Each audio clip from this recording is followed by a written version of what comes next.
So good morning, everybody. You're very, very welcome. We're absolutely delighted to have you here this morning. And we just want to thank the National Forum for the funding so we could host this great workshop and invite Bryan Mathers over from Visual Thinkery. So today is all about using visuals to enhance our student engagement. And I think Bryan he's pretty much mastered the art of doing this in a very straightforward manner. So I think his points about not needing to be a graphic designer and making it accessible to all the rest of us, I think is really, really important for me, definitely. So I like the focus on his lo-fi techniques and just using simple, sort of straightforward ideas to enhance our student engagement. Just very, very quickly, I'm going to thank Fiona Murphy, who has helped so much in organising this seminar and doing all the behind the scenes work. So thank you to Fiona, and also to Ken McCarthy and all the CTEL team who are fantastic in supporting us here. So with that, we just need to play a little National Forum video for you there. So Ken, would you mind putting that one on for us, please?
Okay, thanks a million. And without further ado, let's hand over to Bryan Mathers. So you're very, very welcome, Bryan. Thanks very much, Hazel, and thanks very much for inviting me. Let me see if I can share my slides here to begin with. There's not going to be slides all day. There's not going to. Don't worry about that. Hopefully we'll have a really interactive workshop with lots of opportunity for creating things. But I'm going to kick off by sort of maybe telling you the story of how I got to where I'm at. Let me see. I think it's that one there. Right. So hopefully you're able to see that. Let me see if I can get to the next slide. Right. So listen, hopefully you will have received some sort of communication maybe from Hazel, sort of saying that you might need some paper and pen for today. And that's because we're going to get very creative later on. Scissors will also be useful. Okay. So if you haven't got those handy, there'll be an opportunity later on in the break maybe to go and grab or steal even a pair of scissors. Right. So listen, we've been using the remixer machine this morning to think about what gives us hope. And if I pop back there just to see how people have got on, there's a few things in there. Coffee giving people hope. I haven't heard of that one before, but that's pretty good. I'm just fascinated by how creative constraint sort of, especially whenever lots of people are involved, in terms of sort of a collaborative exercise just like this, how it starts to create something that takes its own form. You know what I mean? It has its own beauty. There's something about that. If you arrived just after I explained what this was all about, then yeah, please feel free to have a go. If Hazel, if you put the link in the chat, I'm sure you already have. But the idea of this is that you can just remix very simply by changing the letters here. HR never gives us hope. I don't know why I put that. And to add your own creation to the periodic table. So I'll check back in on that later on and see what you've created. But thanks for the creation so far. Right. Let me proceed. So today, what are we going to be doing? I do what I try to create a visual of anything I'm trying to do, I find I trip over words and sentences and paragraphs. Not that I don't enjoy them, but I'm often asking my pen, what does this look like? And it's no difference for this session today. I'm thinking, well, what does this session look like? Have I understood it correctly? So I'm going to tell you a bit of the backstory, and then we're going to do a little exercise on drawing a person and a speech bubble and catching what somebody's saying. Then we're going to have a little break, and then we're going to go into the process of creating a zine. And you might think, well, what's that got to do with sort of visual methods for teaching learning? But hopefully all will become clear. And I'm going to try to model as much as I can here. So hopefully there'll be sort of little tricks and or just maybe observations that you pick up along the way that will be useful to you in what you do. At least that's my intention. Right, let's see. So listen, when people ask me what I do for a job, I sometimes respond with, well, how long have you got?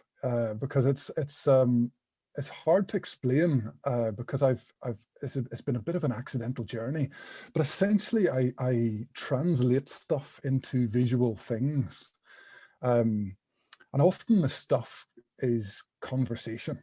So conversation I find so rich because people through conversation are giving away insights all the time. And obviously you can have closed conversation or open conversation, but generally that's my part of my process, is sort of trying to dial in and tune in to a conversation.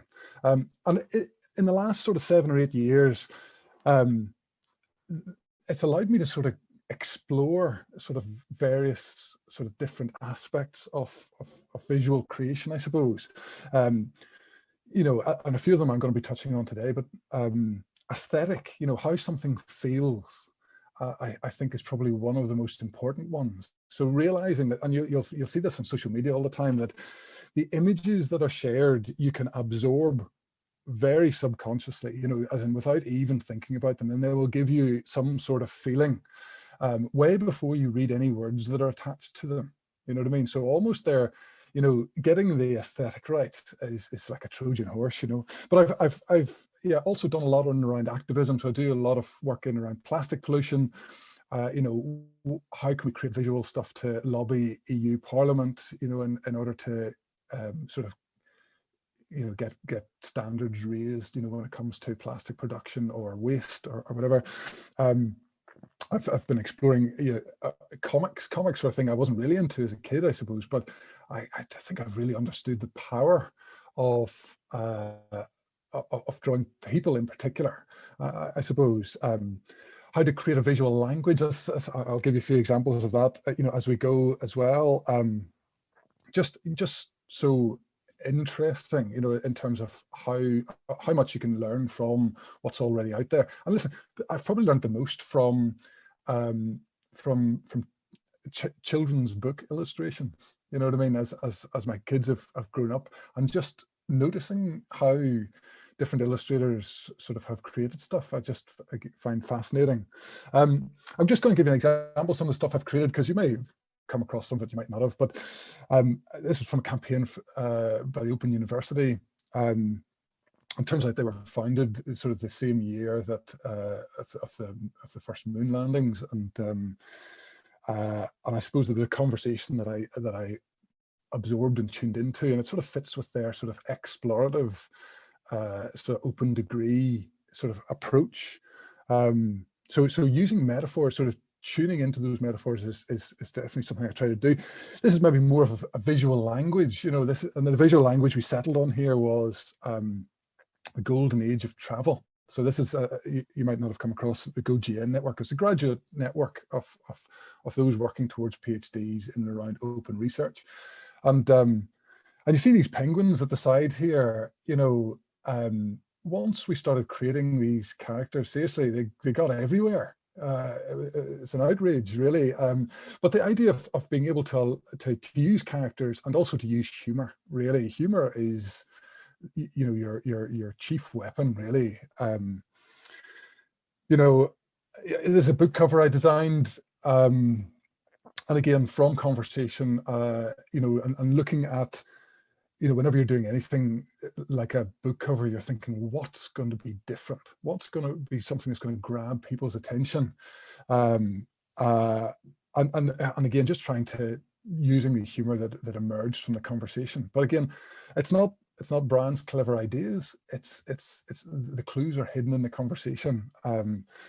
A bit of artwork I did for Audrey Waters, you know, again, using a pigeon to tell the stories as she does, you know, as in the pigeon, a lot of the work into the sort of educational research that, or ed tech research that she does, you know, sort of levers off the use of a pigeon as a character. And again, it's, yeah, some of the, a very simple, you know, articulation of one of the problems our planet faces is, you know, with all the talk of plastic, this is what the projection looks like in terms of plastic production. As in, it's exponential.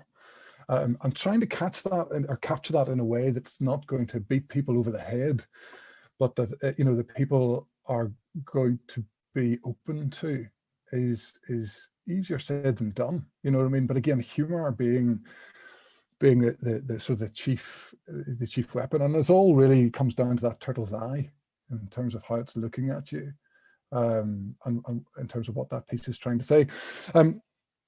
But at the bottom you'll see there a Creative Commons license reference, and again I just want to, I'll talk about Creative Commons a bit differently, but Creative Commons has played a big part in how my work has grown over the last few years, and what it's allowed me to do. And again, here another maybe a little bit more pokey about you know, whenever we used to turn the calculators upside down at school. Do people use calculators in school anymore? I'm not sure. But yeah, apparently, you know, incineration plants are being built that essentially count as being carbon neutral because of lobbying by the oil industry, and it sort of just doesn't make any sense whatsoever. But again, trying to capture in this case, I suppose I'm using the white man as the voice of industry here, whether that's what you realize when you read it or not, but that's what I'm doing, you know. Slightly different, you know, this is me trying to explain hard stuff. You know, this is from a research methodologies guide, okay, and this is essentially a spectrum of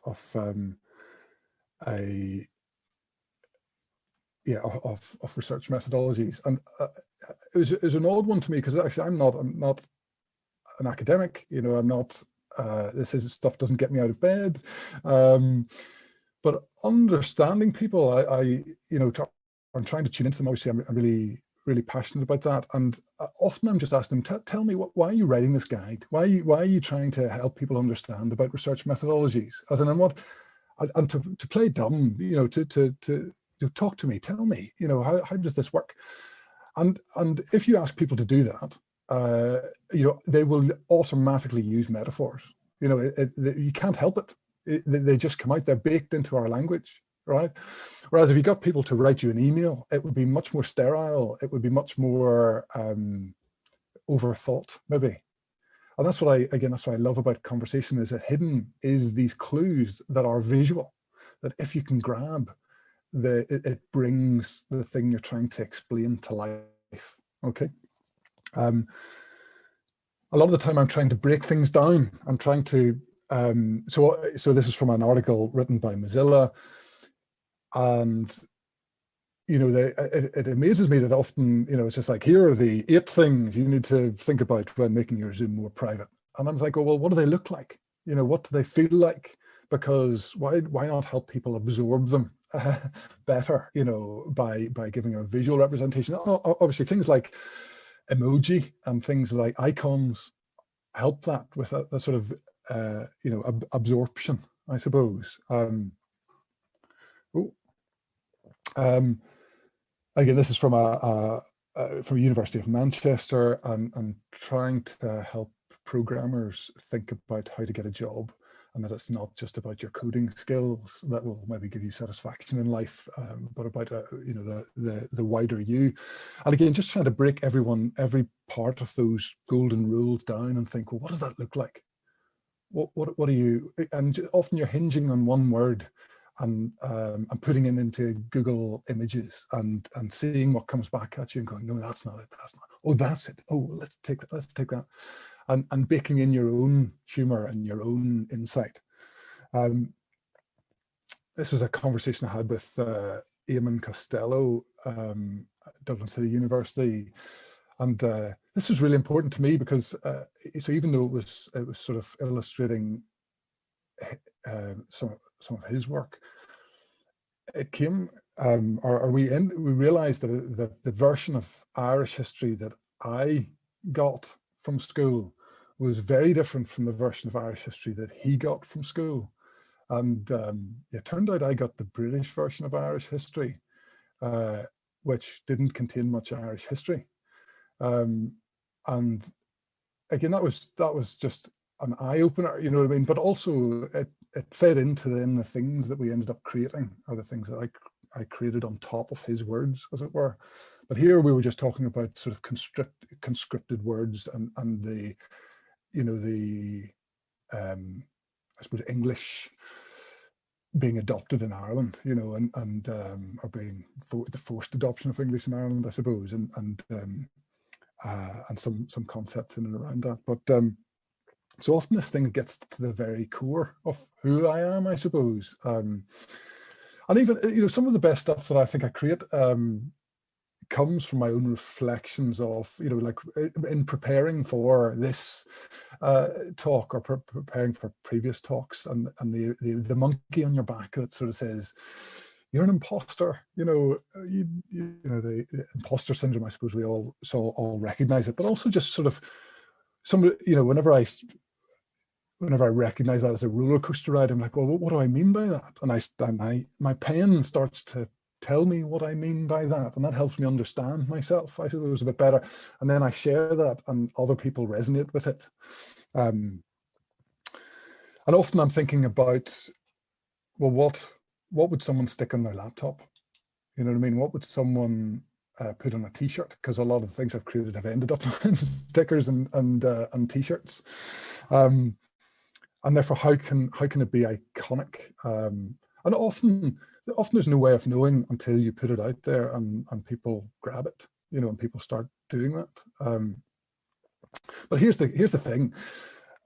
I'll confess, I have no graphic qualification whatsoever. You know, I'm a programmer, and I for the first half of my sort of working life, I was busy making web things, and running companies that did that sort of stuff, and only discovered drawing recently. So only just about eight or 9 years ago, and it was the iPad that did it for me. It was the an iPad with a stylus, essentially. And the thing about an iPad with a stylus is, if you draw something, you can just undo.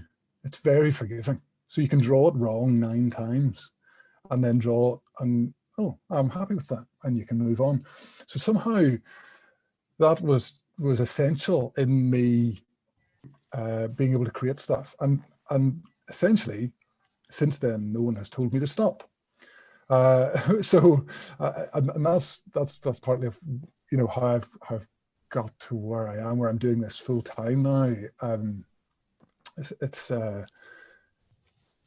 that process of getting stuff out there and not overthinking it. And that's if there's anything I want you to take away from this whole workshop, is don't overthink it, right? Because, you know, we can all create stuff and look at it and go, wow, that's not great, is it? You know, and not see it as a stepping stone to something else, you know, or not see it as maybe something that could be part of a process. Okay. I think that's why sharing becomes so important, because when you share stuff, that only then sometimes do you realize what other people will see in what you've and what you've created. So the tools that I use, again, I use the iPad heavily, and obviously iPads have got better and better at being able to, I suppose, being able to do what you want to do with them, being able to respond to pressure, sort of sensitivity, and be able to, as natural as it can be, I suppose. And the tools, I've seen them develop over years that now allow you to do animation, little sort of hand-drawn animations and stuff. They're really lovely. But oddly, even though I started out an iPad, the more I get into it, the more I'm drawing on paper. So almost, I don't know what it is, but almost there's something about a blank piece of paper that is totally scary. That sort of takes you back to primary school whenever, draw something. I was like, what do I draw? That I maybe see it differently now in a roundabout route, because I've sort of learned to draw on an iPad and then headed back to paper, as it were. But obviously I use the computer quite a lot. The document camera, which I'll be using later on, I use heavily. It's one of the best bits of kit. This is the document camera here. And it's essentially just a glorified webcam on the top of an angle poised that essentially allows you to share what you're drawing. It's brilliant for Zoom.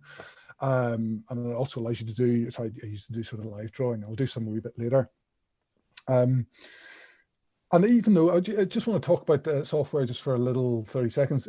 So even though I didn't start off using Photoshop and Illustrator, because I didn't know how to use them, there were other software packages available, like Pixelmator, if you're on a Mac, that actually does a fraction of what Photoshop does, but does the bits you need. You know what I mean? And I think it costs like £10 or something like that. And it's same with Illustrator. If you've never used Illustrator before and you started up, you'd be easily overwhelmed. Whereas I sort of started using a program called Inkscape, which does a fraction of what Illustrator does. And then after a while, I outgrew Inkscape because I needed it to do more and more, and then discovered that actually what I was looking for was something like Illustrator. So again, there's a journey to be had with all of these tools, I think, and it's sort of starting in the right place, that or starting in a simple place. I find most helpful. But really, this is what I've been doing. I've realized that, the more you wonder about things, the more you notice, and the more you notice, therefore, the more you wonder. My creative journey has been this. When you try to draw something and then you try to wonder why what you've drawn hasn't quite come out right, if you start looking, your eyes will start to tell you, or you start to notice different things. It's a weird thing. We're under the impression that what our eyes, we look out the window, as I'm looking at just now, and what our eyes give us, that's how the world is. And it's not. It's absolutely not. Most of that is what your brain is putting in front of, or how it's making sense of all those light rays that are coming in through your eyes, and what therefore what you notice and what you don't notice. So looking further and drawing being part of that, being able to helping you notice more, I've just found so interesting and just so helpful, I suppose, in seeing a world that I didn't see before. Here's a little quick sketch I did. I remember my second son was ill from school, and he was watching something on the laptop, and I was doodling. And this was a Dylan William quote that I illustrated. And again, I'm interested in creativity, so I was trying to understand Dylan's words, and I drew this and I shared it on social media. And over 1 million people have seen this image, and I know that just because of the analytics on Twitter and other on other platforms. But that blows my mind. You know what I mean? That you could create something for your own benefit, for your own understanding, and share it, and 1 million people see it. Yeah, that amazes me. And again, you'll see the Creative Commons license here. That's a really important part, because that basically says, hey, you can use this thing I've created, as long as you attribute where it came from, which is me, because that's a win-win. Because that means that essentially it points back to me. So if someone wants to commission something or wants to get me thinking visually about something, then they know where it's coming back to. Okay. So yes, so if you don't know about Creative Commons, I'm sure a lot of you do, but if you don't know about Creative Commons, definitely worth having a look at. Looking at that win-win. How do you let people use the stuff that you create under the terms that you want it to be used? So I often release my work. In fact, most of my work is probably released under a Creative Commons license, which would be, and this one would be CC BY ND. So Creative Commons license, BY, you need to attribute me, and ND, which is you need to keep it as it is, no derivatives. I don't want you to spray paint, Arsenal Football Club over the front of it, you know what I mean, or something around that. I think that takes away from the thing that I tried to create. Again, just a little, the more I've got into it, the more I've realized the power of being able to just capture a person and what they're saying. And again, this is from the start of lockdown, of just how many times people start talking and they're on mute. Again, you'll see that's Creative Commons license, just a little sentence below there. But listen, I come across that whenever I start sort of talking about what I do, I often get met with a reflective barrier, I suppose, coming back from whoever I'm talking with. And I guess it comes from, at some point whenever you're 9, 10, I guess, whenever you decided you were or weren't creative. And maybe it was a teacher that helped you make that decision. Maybe it was a parent or a sibling. I don't know. But I find it's the same with maths. You know what I mean? And people either think they're good at maths or not good at maths. It seems to be a binary thing. And I find it interesting where that opinion of yourself comes from. Because generally it has had a big effect. If you believe yourself to be creative, you will do creative things. If you believe yourself to be non-creative, you will avoid them, I guess. So I think this is quite a big issue. I really don't think it's a binary at all. In fact, I think, we see, maybe it's just, what type of creative are you? You know what I mean? I'm certainly not a creative accountant, I have to say. Probably not a creative biologist either. But I think creativity comes in lots of different forms, and but we tend to think about it as the bit at the end, the drawing bit, the masterpiece, and not the journey or how someone creatively solves problems or how someone farms creatively. I think there's creativity to be had all over the place, and a lot of it comes down to process. It doesn't come down to the magic, because it can appear like magic, and I love it when people treat me like a magician, really. But there's, it's mostly process. So whenever I work with clients, this is my process, right? At the top of the balloon, I start up with a conversation. I'm trying to then lift as many different ideas as I can from the conversation. So usually I record it and I go back and I just looking for metaphors or humor. Humor and metaphors are my two biggest signposts, really. And sometimes people will give you an idea. There's an idea, and you're just like, that's perfect, thank you so much. Often ideas come from the quiet voices, I find as well. So it helps to be able to step into a conversation and facilitate that, and to be able to go, okay, thank you, we've heard from, and let's bring out some of those quieter voices. And then trying to distill those ideas into, well, what resonates with people, because often I can't see. If you create 10 ideas, it's hard for me to predict what is going to work for the client, and that's fascinating, because when you create it, you're in it, and you therefore can't be objective with it.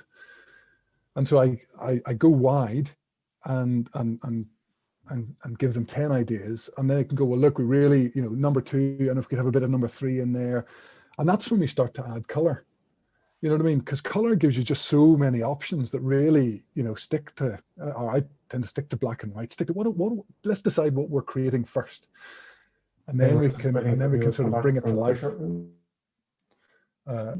Sorry, I think somebody's just going to share my screen. I think somebody's not muted So there. discuss the questions.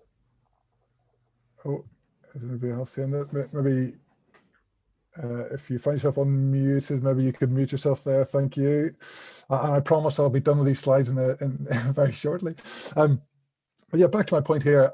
I think we tend to think of illustration. This is illustration, the true story. That it's not just about the drawing skill. Listen, drawing skills. If you draw every day, you'll get better at drawing, right? It's the same with playing the piano. If you play the piano 20 minutes every day, you will get better playing the piano, right? Whether you're motivated to play the piano or not is another thing entirely, right? But you all come with life experience, your insights, your how you see the world, the places that you've lived, the people that you've known, your perspective, your humor. You already have that, right? And that's the thing that makes me sad, I suppose, in some ways, whenever people go, I'm not creative, because you're not giving me access to that, that unique perspective on the world that you have. But also I think listening skills are underrated. And listening skills, I think I've always been a good listener, for reasons I can explain another time maybe, but being able to tune in and understand and empathize with someone, I think those skills are very underrated. And it's not just listening to others, also listening to yourself, or finding ways to be able to listen to yourself. Even things like meditation or journaling, or those are ways to listen to yourself that are extremely rewarding and valuable, and can reward others too if you share them. And then what we've been talking about there, process, idea development, is again so much part of this, that the drawing part is actually relatively small. And I think that this is the explanation of my journey, that actually I knew how to develop ideas well enough. I know a lot more now, but I had life experience and I was a good listener. And the bit that was missing, or the bit that I hadn't started on, was the drawing skills. And so I'm not going to beat myself up that I'm not going to be the best illustrator in the world, but I know that I can uncover stuff that other people can't see, in a conversation. And I suppose I'm challenging you here as to whether you might be in a similar position. But here, listen, why bother? Let's take a slightly different tack here. Why bother? Picture tells 1,000 words, right? Or so we're told.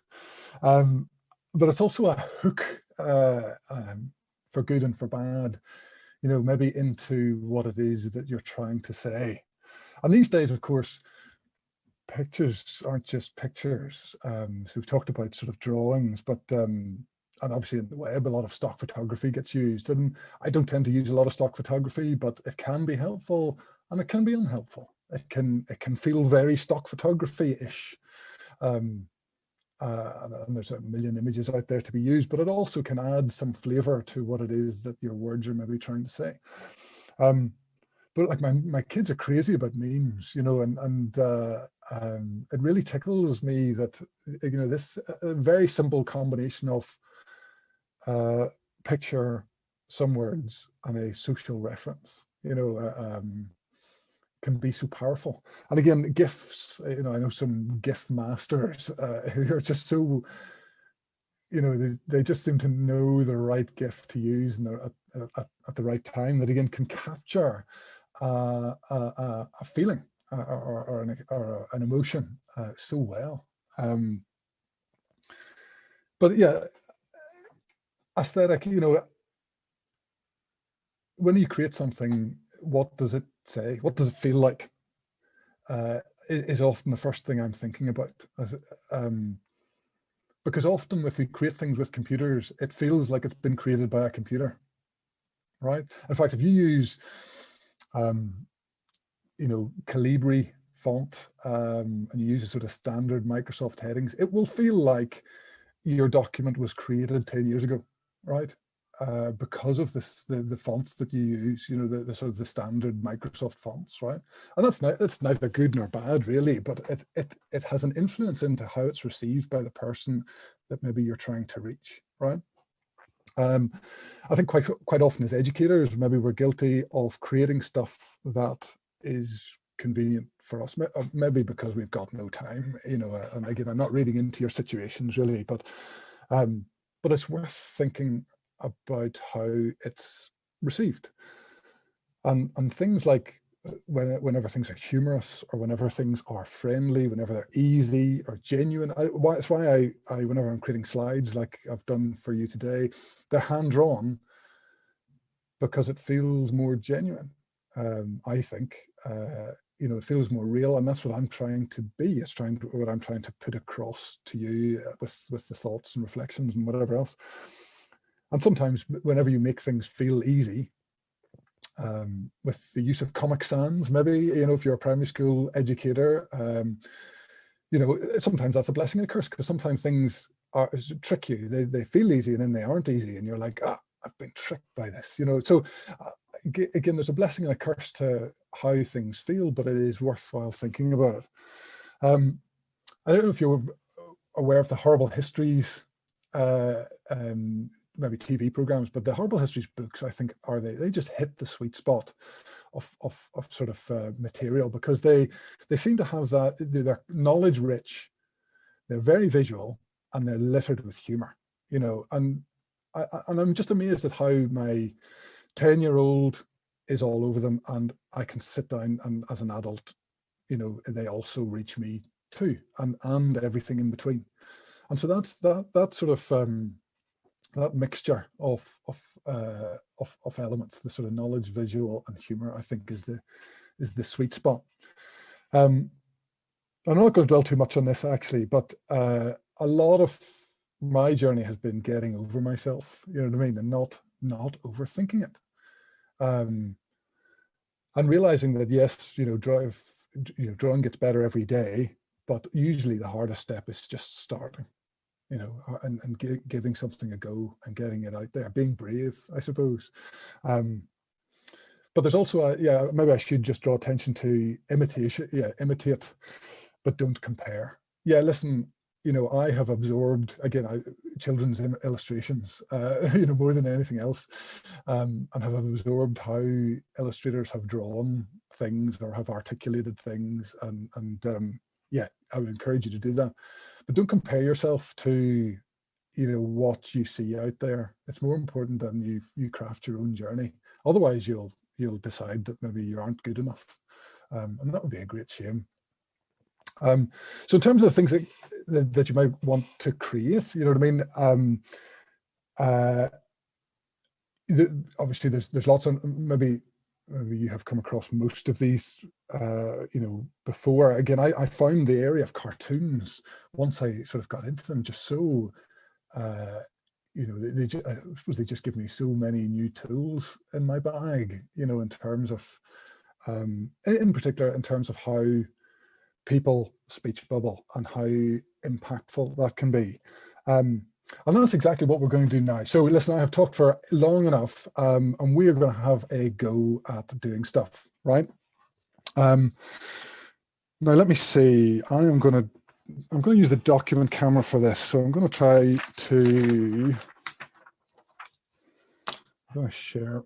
I'm going to stop sharing, and then I'm going to share my document camera here. Let's see.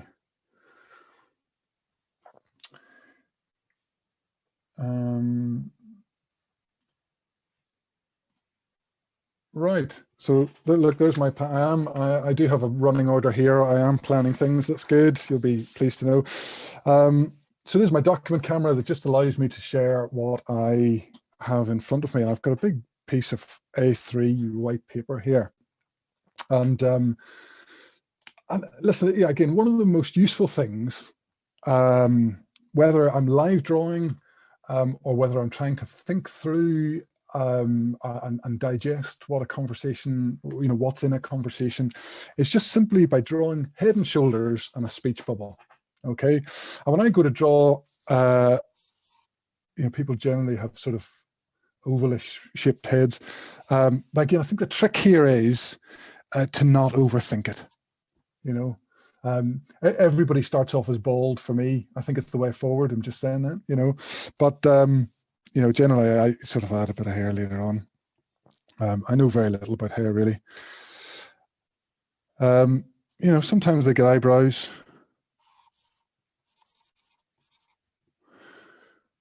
And there you have suddenly a person appears, right? And I'm thinking, well, what's that? What's that person saying to me?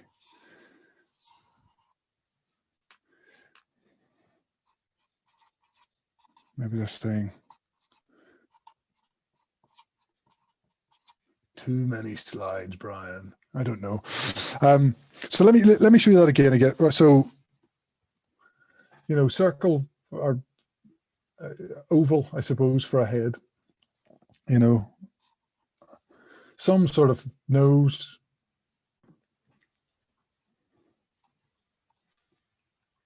Couple of eyes. Some ears.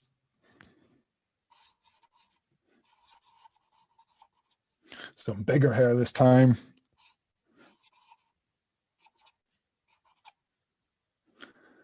Does anybody really have a hair like that? I'm not sure. And this time, yeah, big smile. Some sort of a neck and some sort of shoulders. Now, listen, you'll hear many illustrators, even the best of illustrators, start to say, avoid drawing hands, because hands are a nightmare, right? But if you're aware of sort of Quentin Blake, I always try to steal as much as possible from people like Quentin Blake, and just the fluency of sort of, if this person's sort of then waving at us, make sure you get their thumb on the right side of the hand, I suppose. But it doesn't really matter, what I mean, if that doesn't look like a proper hand, if it's just like hand enough. If you're trying to capture the essence of something, really, again, don't overthink it. Because I think, if you let the brain get in too much, right, the brain starts to go, well, I know what an eye looks like. It looks like this, right? And we have two of them. And they're like this, and I know what a nose looks like, and noses are actually quite hard to draw, and you end up with too much detail. And not that there isn't maybe value in it. I don't know, that looks like someone with a potato for a head, maybe, I'm not sure. But I find that there's always a battle between your head and your hand. And if you sort of let your hand get on with it and don't overthink it, your head starts to say, oh, no, eyes are like this, nose are like that. I'm trying to sort of quieten down that voice inside, with your brain telling you how things are, and letting your hand and your eye get on with it, I suppose. But this is the exercise I want you to do. I want you to think about, if you're an educator, I want to think about a student. Draw a student, any old student, and you can obviously choose, what sort of student. A student's categorized. There's a student that's looking at me.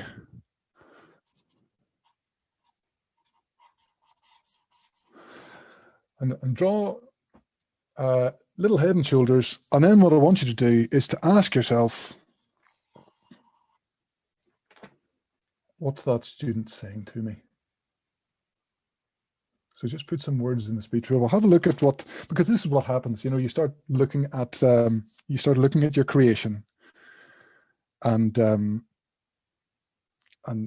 your creation starts speaking back to you. Maybe they're saying, "I've got more hair than this. Come on, give me some more hair. Look, there we are." Right. I was going to break into small rooms here, and let's do that. I'm going to give you 5 minutes, right? And listen, breaking into smaller groups in the breakout rooms just allows you to unmute, and it allows you to sort of say, look, did anybody understand what that guy was talking about? but also just to sort of to have a go in the company of fellow visual thinkers, as you all are. Okay, so I'm going to give you 5 minutes, and then we'll sort of come back, and then we'll extend our person. All right. Right. I think we're all back in the room, aren't we? Yes, we are. Okay, so if you'd like to mute your mics again, listen, I wasn't going to go and jump into one of the rooms, but I'm really glad I did, because I saw some really good drawings, and again, I saw examples of people not overthinking it and having a go, and I think that's super. I Ronan said something as well, just that I thought was very super insightful, which is that, in fact, Ronan, do you want to unmute and just say what you said there in case I misquote you, if that's all right? I found, I suppose, two things. First was that you can be simple with your drawing. I suppose, how many times have I sat down to try to draw a face and then got caught up in the complexities, and so that the perspective, the alignment, where I really took from Bryan's presentation that the doodle effect and the nose and so on, it works so well, and you didn't have to overthink it then, and you kind of got your job done a bit quicker. But then the other thing I realized, just from, forgive my sketching, was the idea that of what Katrina said, was that the facial expressions, even on a doodle, create almost like an emotion, and it preempts the text, or it's going to match the text very well. And Katrina mentioned it earlier about in the chat about the mouth playing such an important role, and I kind of saw that in just some of the doodles I had here. But I enjoyed that. I think it took the shackles off and made us do it in 5 minutes. So thanks, Bryan. Yeah. Good. Well, yeah, I just want to highlight that. Thanks again, Rowan, for speaking up there, because it's such an important point that we have been recognizing faces since we were 0. You know, ever since we were born, it's built in. It's built in. And if you draw a circle and 2 dots on a page, it turns into a face. And I think that's what Ronan's talking about, is in the emotion that then starts to appear. And you know, whether we like it or not, whether it turned out the way we thought or not, and that's not the point. The point is that, you know, 2 simple marks on a page become a face, and which I think why this is so much power. I once did this exercise with a group of primary school students, only I asked them to draw a self-portrait, and what I was just there sort of going, hey, let's draw a face. But little did I know that, you know, we got into psychology very quickly, because, you know, just said, look, here's how I draw a face, have a go at drawing your face, and then put a speech bubble beside it. And what are you saying? And listen, these kids were just like, well, here's what I'm saying. And I'm looking over going, oh my goodness, there's an issue that this child needs help, you know, because here was just a visual insight into this child's world, right? And, you know, so, I didn't do self-portraits with you guys, because it's another level of self-analysis, and there's barriers all over the place there, right? So I'm not here to raise barriers. I'm here to try to take them down. But what we're going to do next is do a little bit of design thinking. Okay. Yeah, and then after this activity, we're going to take a little break. But so design, I actually use this as part of a larger method to do what's called personas, or personal work, right? And it's about stepping in the shoes of other people. And only if you step into the shoes of the other people can you then, you know, sort of understand their world, right? And of course, any communication at all is to an audience, right? But most communications are written, it seems to be written sort of oblivious of the audience, okay? And if you're able to step into the shoes of your audience, then suddenly your communication becomes A, a lot easier, I think, and B, a lot different, because you start to see things you previously didn't see. Okay, and that's at the core of sort of user design, or user-centered design, should I say. We want to build a thing. who are the stakeholders? Let's understand it from the stakeholders' perspective. Oh, I see, the thing we set out to build, actually, it isn't that, but it's something like that that's going to solve their problems, and ... Okay. So what you've just done in terms of being able to draw a person is the core of this exercise. So I'm going to switch on the document camera again, and I'm going to show you what I mean by a persona. Let's see. Okay, share screen.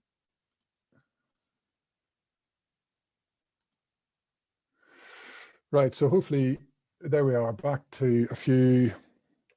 I should also say, right, see, the pen that you choose really matters. I have a whole host of loads of different types of pens, and again, I think that we were made to conform in our primary school experience as to, this is a pen, it's used for writing. There's a million different types of pens, and they feel different, and I've got used to sort of like a more I suppose it's more like a felt tip, sort of a really sort of black ink felt tip, but I've also got a real soft spot for these sort of pens here, these sort of uniball pens that sort of flow but give you a nice, give you a nice black line. But I'm not using it with a document camera here, just because it picks up a lot better if I use a fatter line, really. But also just I got into the world of brush pens, and there's a lot of Japanese, in fact, yeah, the whole industry really. There's a lot of that are sort of half paintbrush, half sort of felt tip, and they're lovely because they produce a sort of a different thickness of line. Let me get my old pencil case out here and just show you what I mean very quickly.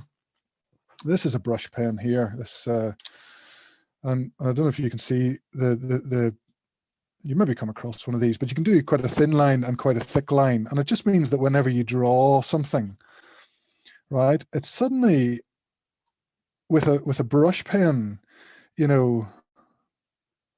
a wee bit more wobbly there, but it has a different, see the way this one feels sort of a wee bit more cartoon-like because it's got a single thickness of, whereas this one feels maybe a bit more artistic because it's got this sort of variable width. Anyway, that was just a side thought that I wanted to show you, since you seem to be paying attention, which is good. Right, now I'm gonna switch over to the back here, and we're gonna do a persona, right? And often I would do this in conversation, right? Because often we're trying to think about our audience, and we're thinking, well, who are they? And usually it takes us a little moment to get going, right? But I'm going to think about a student again, right? So let's see if I can draw.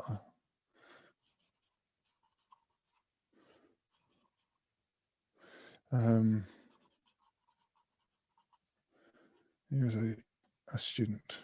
And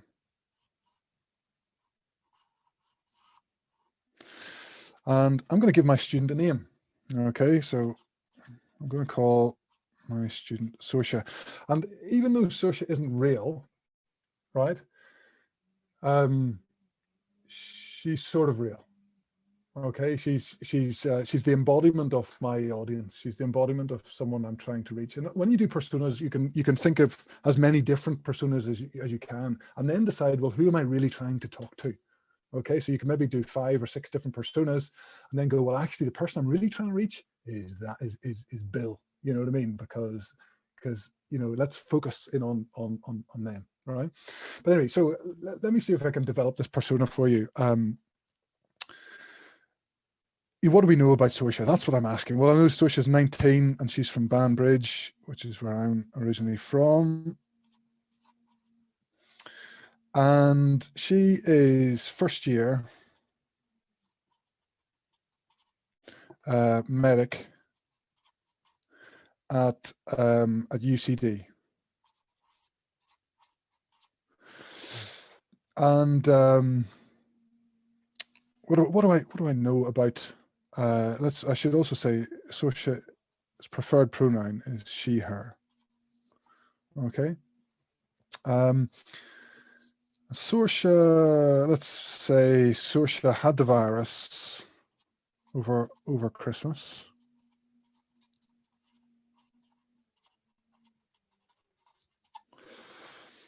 And obviously she's been working remotely for quite a while. I need to keep checking I'm not writing off the edge of the page here. She's been working remote. And actually, do you know what?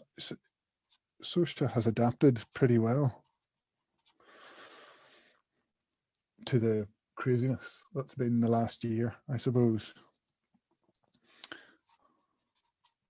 to the circumstances.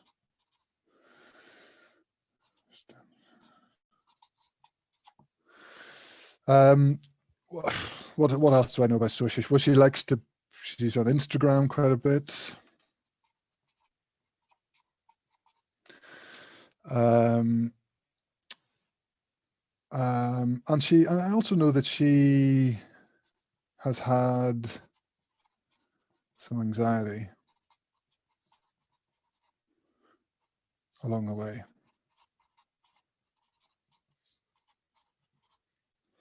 And that she misses real contact, as we all do, I'm sure, with people, with her friends. And she's maybe a wee bit in limbo, not quite sure what to do next in terms of her next year. Okay, good. And then I'm going to think about, so we thought about who this person is. We're just trying to just a little bit of brainstorming about, well, what might we know about this person? And then we're going to have a look at wants and needs. Okay. I'm going to ask yourselves, well, what does Saoirse want? And I think maybe Saoirse wants reassurance. That it's going to be okay, I suppose. She also wants to get a good grade in her studies. She wants things to return to normal, I suppose.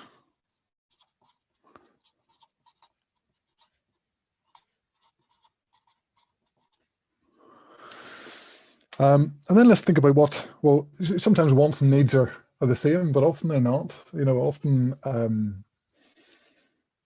you know, or maybe we can sort of guess at what Saoirse needs.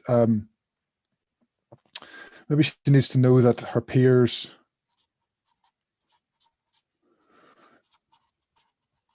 are in the same boat.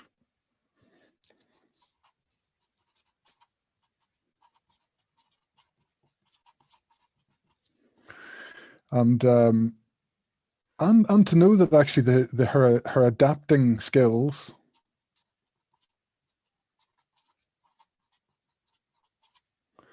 will actually come in useful.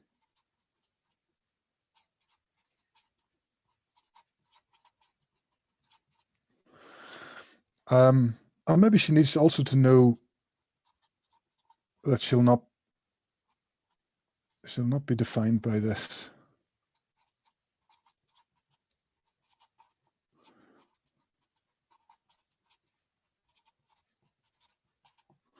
Right, and there we have a persona. That's what I would call a persona. We have sort of stepped into someone's shoes and had a look around, even though we sort of know maybe who Saoirse is and sort of don't. She doesn't exist, she's not real. But suddenly she's come alive because we've brought her alive, I suppose, and we've understood her.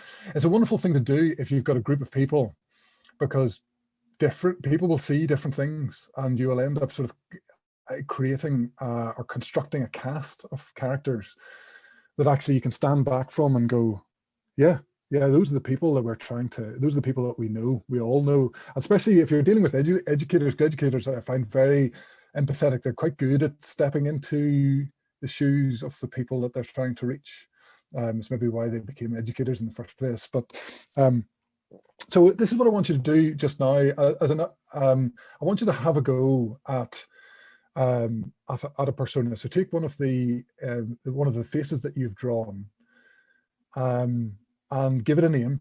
very important. Give it a name, a pronoun, age, and then ask yourself, what do I know about this person, right? And like, I know this might feel a little bit weird, right? And you feel free to bring someone to mind who fits the bill, who you want to sort of summarize. And we're not making stereotypes here. Yeah, this is about stepping in and seeing from someone's perspective. Okay, so if we break out into small groups again, see if you can have a go. Just again, don't overthink it. Just give it a shot and see what you can come up with, and maybe you'll be surprised at what you start to see. Okay, right. How did we all find that? Was that pretty weird? Maybe was it enlightening? Again, you know, maybe it starts to tell you something about yourself in terms of how you see people, or maybe not. I don't know. It's one thing to note is just to be aware of your own biases. In fact, if you start to see things, well, I always think if you start to see things come out that you're like, oh, there's a bias there, that's quite a helpful thing to know. You know, what's sitting subconsciously, because we all have subconscious bias, you know, and it's important to become aware of it in terms of how we see other people. Now listen, I'm gonna show you just a couple of slides, and then we're going to break, but I'm going to show you how to share what you've done if you want to. Okay, but I'm just going to share my screen. Now, which one was I on? I am on this one. Right. So we were standing in other people's shoes there, right? And there's so much to be gained from doing that. I think this is an example of one that I did probably a couple of weeks ago. I did this one live on the iPad actually. iPad works really nicely with Zoom as well. And there you can see, yeah, sort of 5 different personas there, because one's a couple. But just going through this exact same exercise that you've done, and just stepping into the shoes, thinking about who they are, and thinking about their wants and their needs. And often, if little other things come up, I try to doodle them down, because why not? But that's an example of a real sort of persona exercise. And then from that, you're like, well, look, the people we're really trying to meet are really trying to communicate with are Anna and Cosmin. So let's zoom in on them. And so this is the exercise that you've just been doing. We give them a name, and we asked, what do we know about these people, and then, or this person, and then we sort of define their wants and their needs. So in the break, and I will put this link in the chat. Let's see, where is the chat? But if you're up for doing some more remixing, I've got a little postcard that you can remix. Okay. And essentially you can, if you, let's see, these little controls up here allow you to change what the photo is. So if I find something that hopefully won't be revealing, let's see, JPEGs usually work best. Look, there is the, let's see, I can sort of zoom in a little bit on that. And I can send that as a postcard. You can also change the text there, so if you want to, say something about the thing that you've created. It'll work on your phone. So if you want to take a photograph with your phone of something that you've drawn, and then share that way, then please feel free. And postcards will start appearing at the bottom. I have to say, on the Elemental, yeah, we had lots of so lots of remixes here that are pretty good, I have to say. Open data and cycling, and I like the use of emoji here and blue skies. Very clever, very clever. But I will just copy, in fact, let me go back to galleries and copy that link. And if I can find the chat, I'm sure it's around here somewhere. There is the chat. Where has the chat gone? Chat, there's the chat. It was on my other screen. Right. There is the postcard remixer.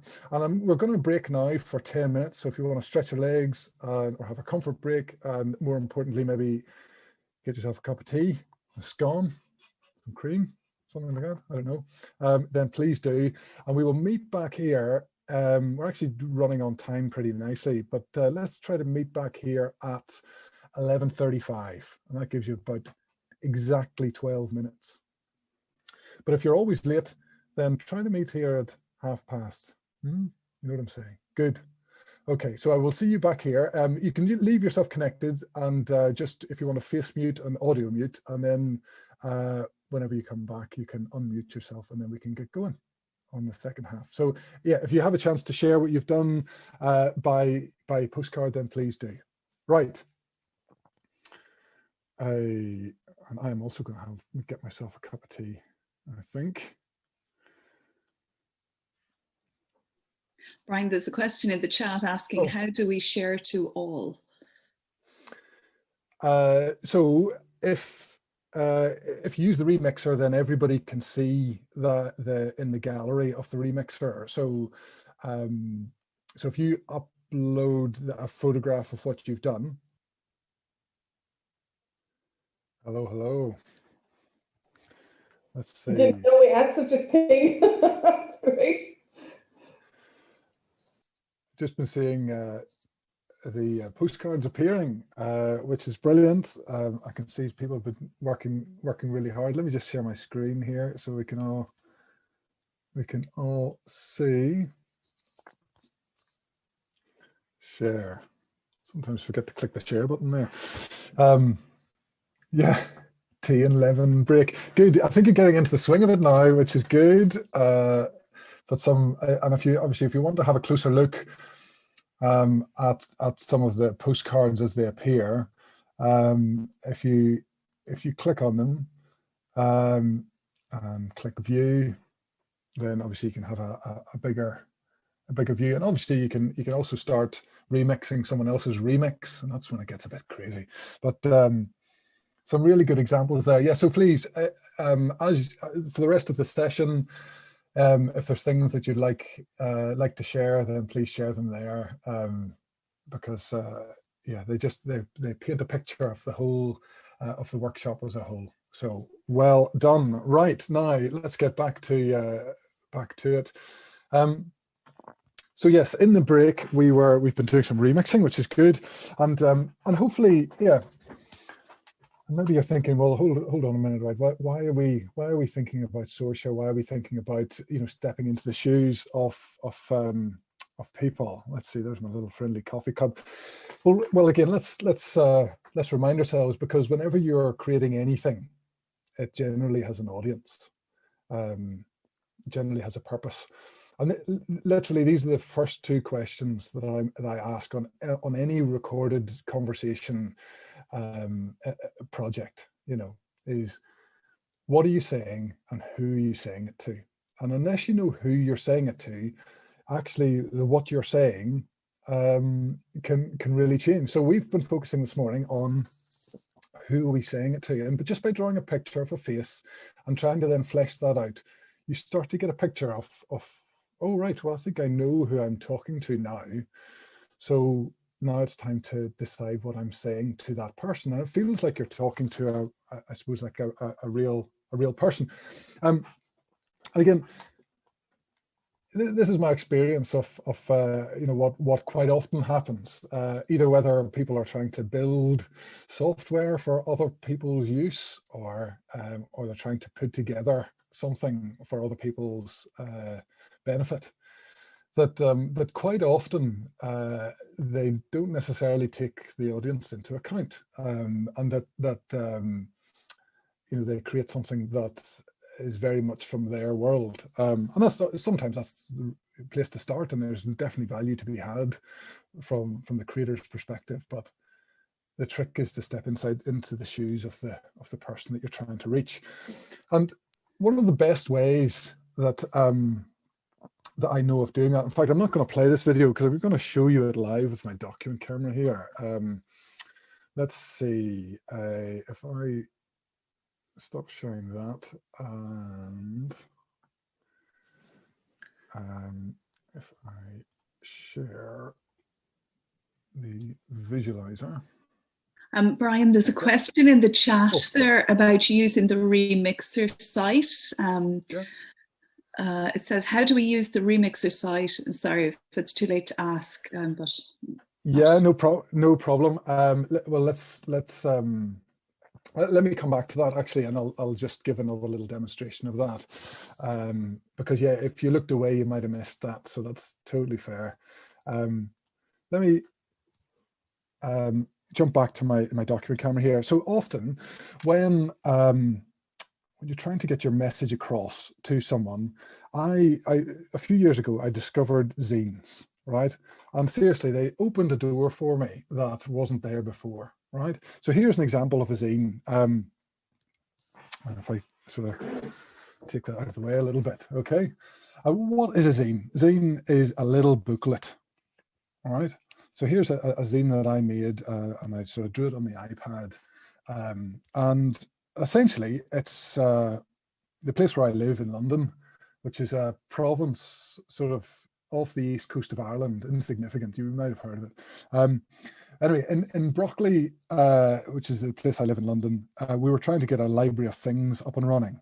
A library of things is basically a place where you can borrow stuff. So not just tools or carpet cleaners, but ukuleles, ice cream makers, all sorts of fun things, right? And the idea is it works across different levels of the community, and it is good for community conversations, which is where my interest lies, really, in that sort of community conversation element. And how does it work? You reserve a thing, you collect the thing, you use the thing, and then you return the thing, right? And there's a little app that goes with it, so you can actually, make sure that you are able to reserve the ukulele that weekend that you need to be able to give the performance to your family, that sort of thing. And Library of Things is already an organization up and running, and they're looking for 10 new sites in London. And we've got a Barclays branch just down the road from us that has closed. So maybe, we could make Brockley a part of it. Okay, so now that'll take a few iterations to get there, but that is a little story. It's a little proposition, I suppose. It's a campaign all in one. And the beautiful thing about a zine is, if I just unpick it, it is one piece of paper. Okay, it's one piece of A4 paper, and in fact, you only need to do stuff on one side of it, right? So it is a brilliant way of prototyping a message, essentially.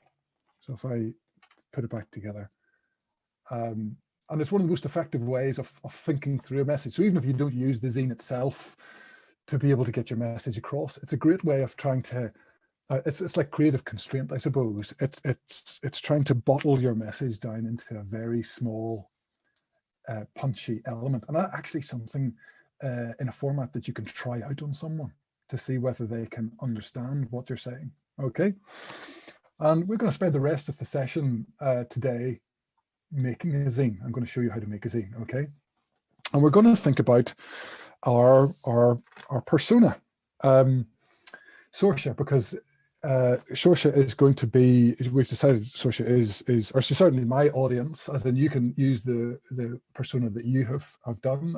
I think that would be even better if you can use the person you have in mind. And we start asking ourselves, well, what do we want to say to that person? Okay, so let me, yes, the bit that we're going to do now is a visual mind map. Okay, so I need a new piece of paper. So let me keep Sorcha in front of me here, and I'll just get myself a new piece of paper. Now, mind mapping. I never did mind mapping at school, and I really don't know why. I think I find mind mapping one of the most useful things whenever I'm thinking about something, right? So I suppose my experience of school was lined paper, start up in the top left-hand corner, and it's a linear stream after that, right? I don't use lined paper anymore. In fact, I think lined paper, yeah, it has its uses. It's, if you're learning how to write cursive script, then maybe it has its uses, but I don't use it anymore. And when I'm thinking about something, I like to start in the middle of the page and work out.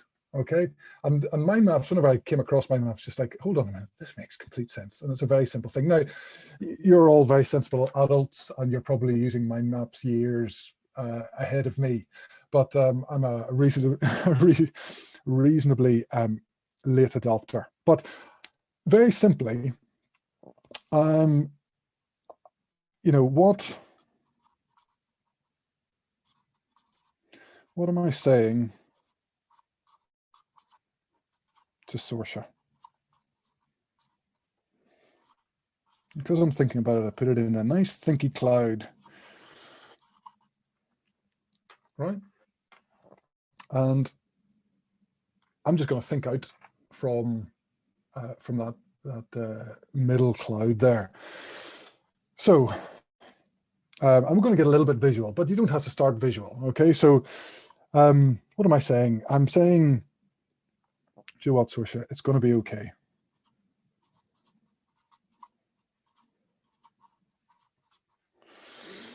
I'm going to say, look, you know, we all get anxious. And you know what? One of my reflections is really my experience into it, but I find there are things that give you energy. So let's say some things give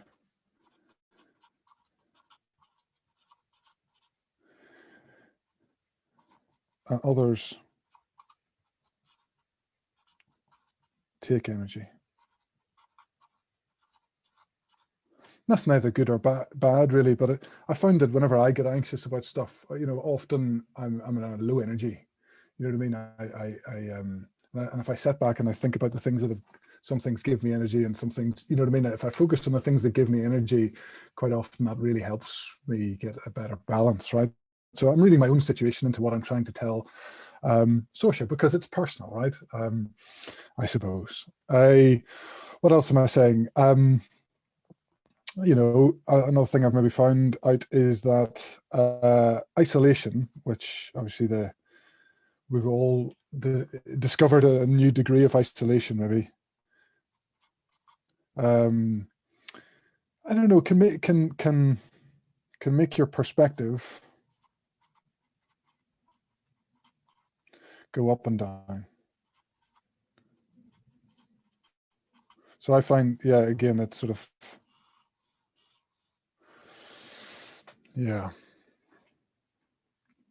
I'm thinking of energy as well. Energy, when I start to think about energy, I think about a battery. Or maybe charge, or maybe it's, yeah. Maybe what I'm talking about is a bucket.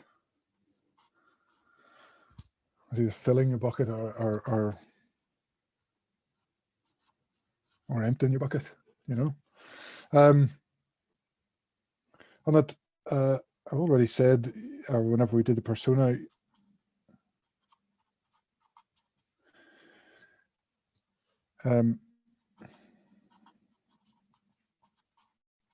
everyone's in the same boat, and that's it's true and it's not true. There's you know, we've all had different experiences, I reckon, but there's a part of this that it looks like a banana I've drawn here. It's not a banana. It's trying to be. It still looks like a banana. What have I done? What have I done? Yeah. It's supposed to be a boat. Let's draw an oar. That maybe help.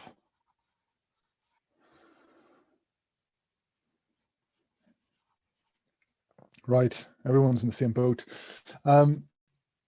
Let's see. And I suppose what I want to say is that, look, and maybe I'm making up a scenario here, I suppose, but maybe I'm trying to say to Saoirse, look, let's talk about it.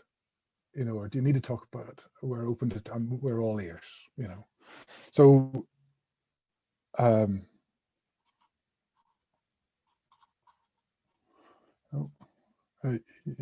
yes, there is a thing in there, isn't it? We are all ears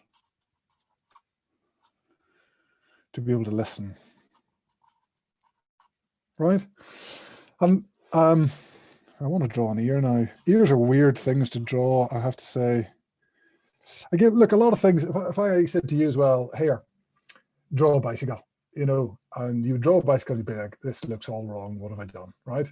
There is no shame in typing bicycle into Google Images or go and look at a bicycle to remind yourself, because your brain goes, oh yeah, you know what a bicycle looks like, but actually, until you remind yourself of how the parts fit together, you can quite easily not be able to draw a bicycle, and that's okay.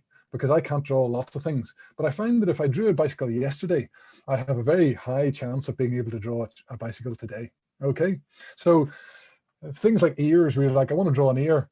You know, if it doesn't work out, it's okay. Go and look at what an ear looks like, and you're like, oh yeah, there's that bit, and there's that bit, and you'll notice a whole load of things. Anyway, sometimes when I don't know what to draw, I draw somebody holding a sign up. So here's.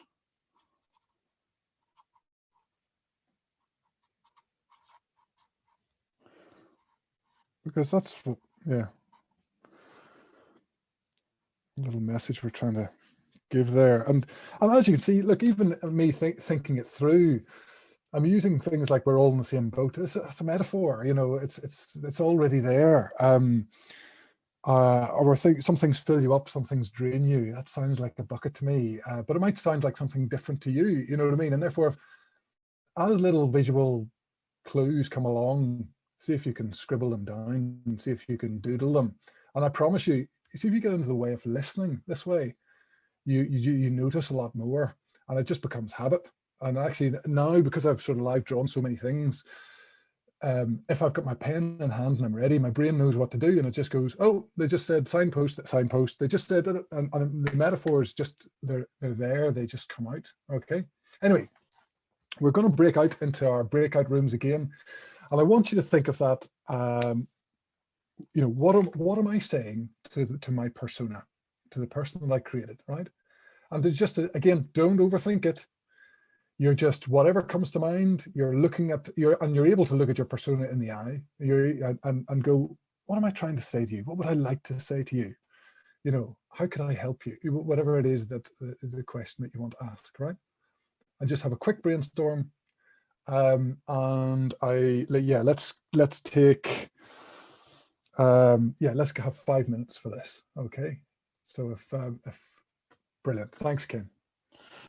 I think we're all back now, aren't we? Well, suddenly my Zoom screen is on the other screen, so let me just shift it back to, there we are, great. Yes, I don't know what your breakout room was like, but there wasn't a word spoken in the one that I jumped into. People were busy working away, and I'm taking that as a good sign. You know, at least I hope they were working on the mind mapping stuff. But yeah, I find as a way of thinking, and as a way of giving me confidence about the stuff I'm thinking about. So even whether I'm going to write a document, whether I'm going to, you know, create a campaign, or whether I'm looking for ideas, or whether, I find mind mapping just the easiest way to think in multiple directions, really. Okay, so again, if that's something that is new to you, or that you didn't see the visual element in that, in terms of even having a look at your own words and adding doodles to it, or even just going round the clock on a map as it creates, and sort of go, what is that? What's that? What does that look like? Is that a thing? What's that? What does that feel like? You know, and adding your own little doodles, then that can be really helpful. Right. So now I hope you have you've brought with you some scissors and a piece of A4 paper, because we're going to get our creativity to the next level. Okay, and in order to help us do that, I'm going to play a little video, because there's a little sort of 3-minute video explaining how to make a zine template. Okay, and there's a few little gotchas that I'm going to point out, so that you don't make that mistake. But we're going to watch this video first. So let me see if I can share my screen again. And let's see, I think it is this one. Right. So yes, we've done the visual mind map, and that's just an example of a live drawn visual mind map that I did. You know, in situ, you can use them all over the place, especially whenever multiple people are involved. And now we're going to try to create our zine template. So the one I showed you before, this is what it looks like. So please note that the panels at the bottom are the right way up, and the panels at the top all seem upside down. I will explain a little bit more. So a little bit like that, right? Anyway, let's watch this video. This guy explains it really well.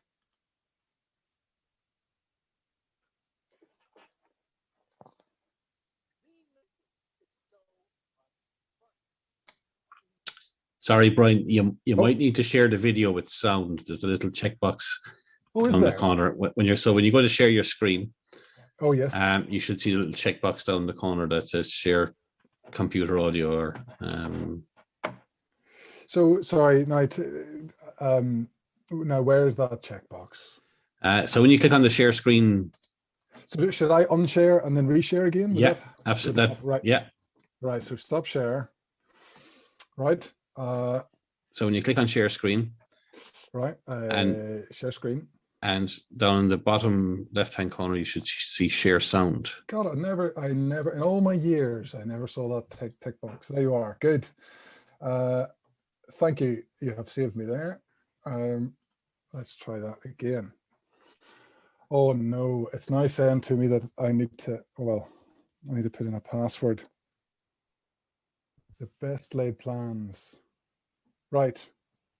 Shall I try it again? Yeah, we can see it now, yeah. Okay. Good, thank you.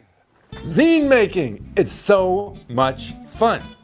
All you need is one single piece of printer paper, 8.5 by 11 inches. With this, you can make an 8-page zine, believe it or not. So, how you ask? It starts with folding. Fold the paper hot dog way. Open it back up. Oh, that hot dog was so good, but I'm really hungry for a hamburger now. Good thing I made a barbecue. Now, it gets a little trickier from here. You gotta fold in the sides to that center line you've just created with your hamburger fold.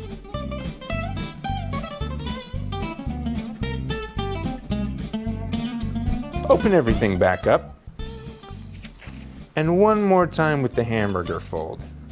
Now we're gonna take our friends, the scissors, and cut a little slit on the folded edge right to the middle. Open it back up, saying hello to our friend the hot dog one more time. Stand it up on its end and squish it together. Then fold all the pages together. And you have the skeleton of your 8-page zine. Now it's time to draw. For drawing, you gotta open the whole thing back up again. And make sure you have a solid idea of which pages. Right, I'm just gonna pause it there. And I am going to, let's see, I'm gonna stop sharing that. And I'm gonna go back to my document camera. It's like a share-a-thon, really, visualizer. Let's see, share that, good. So hopefully that made some sort of sense. Let's see, here I have an A4 piece of paper, and I'm gonna I'm just gonna repeat what they did there. So what did they do? They did hot dog style, which is sort of long ways. And then they did the hamburger style, which was the other way, basically. Yeah, and then he had it sort of folding in towards the center, didn't he? But either way, as long as you're left with 8 panels, then it'll work, right? But the tricky bit is, in fact, there's 2 little tricky bits. Firstly, so there's my 8 panels, okay? And everybody's going, this is too easy. Good. So fold it again halfway. Now, what was that? Hamburger style. And then essentially you'll want to be cutting that little gap there. So if you get your scissors, I'm going to get, where did I put my scissors? Here they are, right? I get my scissors and then I cut along that crease. Okay.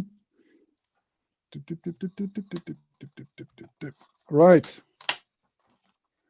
So we see I've cut along that crease and there we are. So I should have 8 panels with a little slice in the middle, right?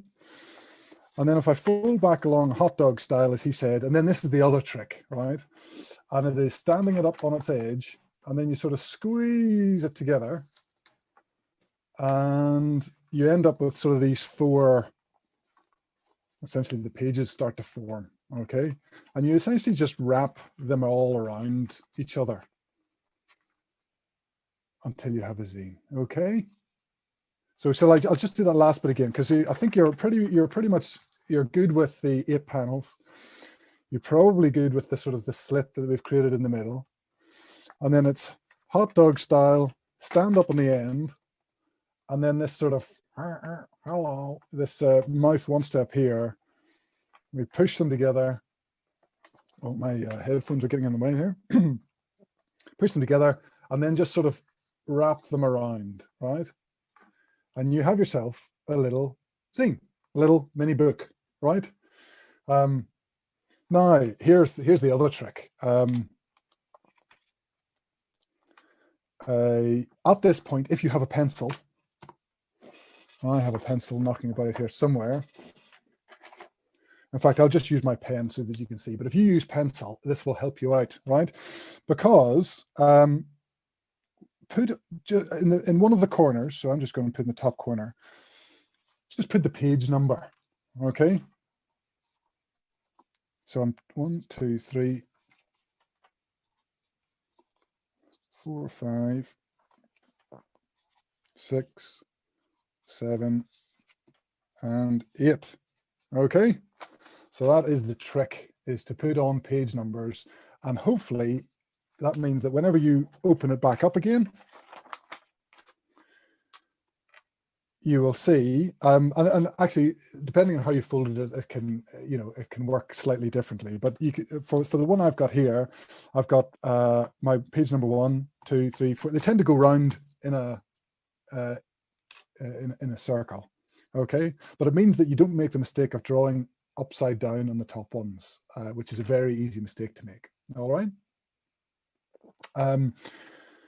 So I'm good. Should we just? I was going to break out there, but I feel like people have got that. Have people got that? Are we having success? Do you want to wave them in your camera, or give some thumbs up if that has gone well, or some oh, very good, very good. I can see some there. Good. I'm just going to check the chat just in case I am. Let's see. Somebody's page numbers are all over the place. That's okay. Somebody cut the wrong section again. Yeah, look, dead easy to get it wrong first time round, and you'll get it right the second time round, right? My 6 has turned into 9. There aren't 9 pages. No. Very good. I think you're getting it. Okay. Now we have a canvas. We have a book here that is ready to be drawn on, and of course. If we think about it, this is our title page. And number 8, which is usually right beside number 1 actually, is our call to action. Okay. And numbers 2 is our story. Okay. So essentially, we are going to make a zine that has a title page, has a back page with a call to action on it, and has 6 panels that will form the story. Okay. Now, I seem to be looking into the wrong window here. I wonder if I can get my. Oh, there it is. So I can see what I'm actually sharing. That is useful. Right. So I think we're all there. I'm going to show you, or I'm going to lead by example, and I'm going to try to create a zine based on all the stuff that we have done so far. Okay. Now, I'll do it in pen because I'm cheating anyway, because I had a little go at this last night. Obviously, it's just so that my brain wouldn't be rabbit in headlights, and I would sort of get to a panel and go, oh, I have no idea what to put here. But if there's one trick that has really helped me out, it is draw in pencil first, and then have a second crack in pen. Okay, so I don't know why it took me so long to figure that out. Again, maybe it's another one that we don't necessarily pick up in school, but every professional illustrator that I've met does this, right? They use pencils, and then they go over in pen and they rub out their pencil marks, right? It's quite important here because it allows you to get your story straight. You've only got 8 panels. That can feel quite restrictive. So if you've got a pencil and you're able to just sort of outline your story as you go, then you will find it easier. And then obviously going back on pen, you get to make it better. You get to draw on top, especially with faces. If you've drawn something with a pencil, that's a little bit weird. One of the ears is lower or whatever else. You get to fix it whenever you do it the second time around, right? Seriously, you'll be much happier with what you create if you go pencil and then pen. But it's up to you. I'm not going to dictate. Right. So let me see. I'm going to put that one away. And I have one here that I have automatically prepared. So again, if you are just illustrating that red line that's in the middle, and yeah, this one worked out slightly differently here. So you can see that my 1 and 2 are in front of me. Right. Now, what I want you to do is to, and there'll be lots of time in the breakout rooms to do this, but what I want you to do is to ignore the start and the end for now, right? Because sometimes as you're creating your story, it will come to you what you should call your story, or what the title page should be. Okay. So, and of course, I'm thinking about Sorsha, and I feel like I know Sorsha a little bit now. And I'm also thinking about my mind map, which is what I'm trying to say to Sorsha. Okay. And in particular here, I'm probably looking for one of the visual devices that I've sort of chanced upon along the way. I'm just going to move my screen out to my things over there. Right. And I think what I will do is I quite like this sort of bucket metaphor as a way of making a connection with Sorsha. So let's see if I can create a zine. Right. So let's start with our bucket. Again, the lovely thing about a zine is you're only really creating a prototype. So don't overthink it, right? And just think text and drawing. Okay, so I'm going to draw myself a bucket here because I've decided that buckets look like this. There's a big arrow.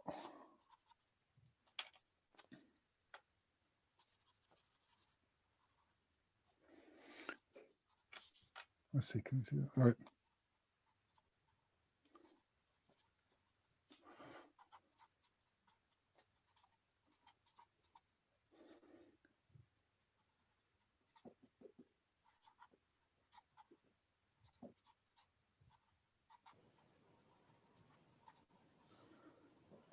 Okay, so I'm going to start talking about the fact that just again what we picked up in our mind mapping, that there's some things that give you energy, and there's others that take energy. So I'm just going to draw that too.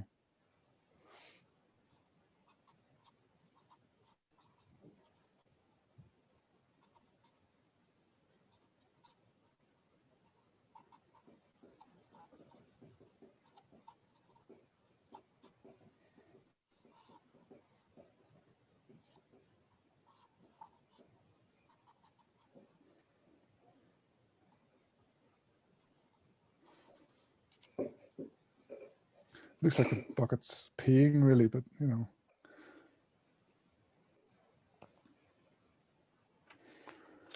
Right.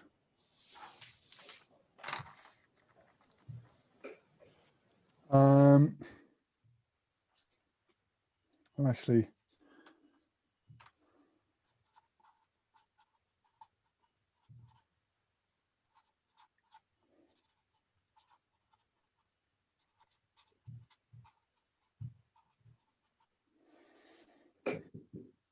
going to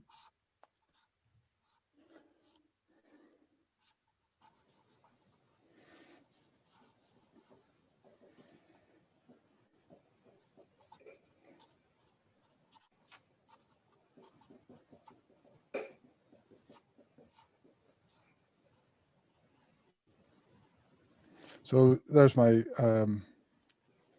make that look a little bit more like a bucket there. It's got an inside. Often when I'm trying to draw something, I'm asking myself, what's the light doing? You know, is the light, where's it dark? Where's it light? And often that makes a thing come to life. And I'm obviously reusing my bucket metaphor here. So we've got some things that give you energy, some things that take energy from you. And recently you might have felt totally empty. So I feel like we're telling a story here that's come directly from our mind mapping. And then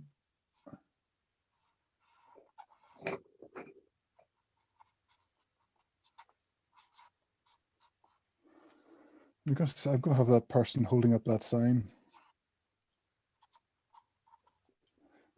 There they are holding up the sign.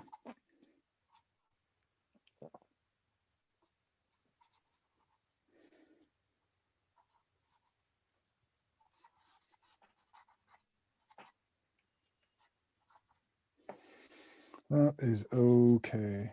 That is okay to feel empty. Okay. I want to say, yeah, we all get anxious.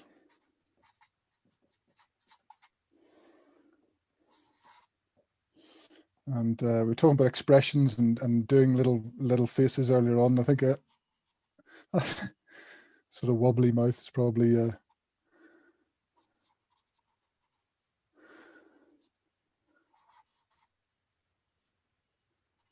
we all get anxious sometimes. And then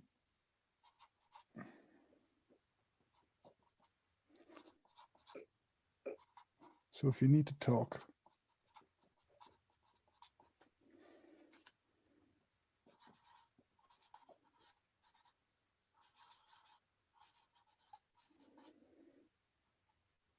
and again, don't overthink it. I'm just trying to draw, you know, circles and, you know, something that might look like two people talking. So if you need to talk, and then I find myself at the call to action.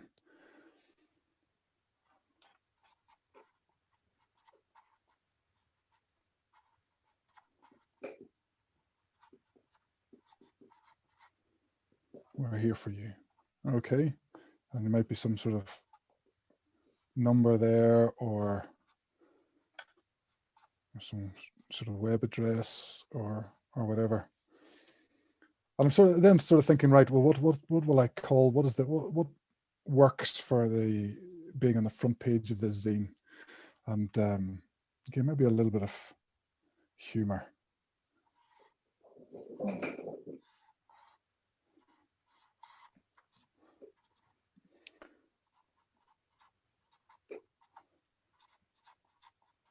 How's your bucket?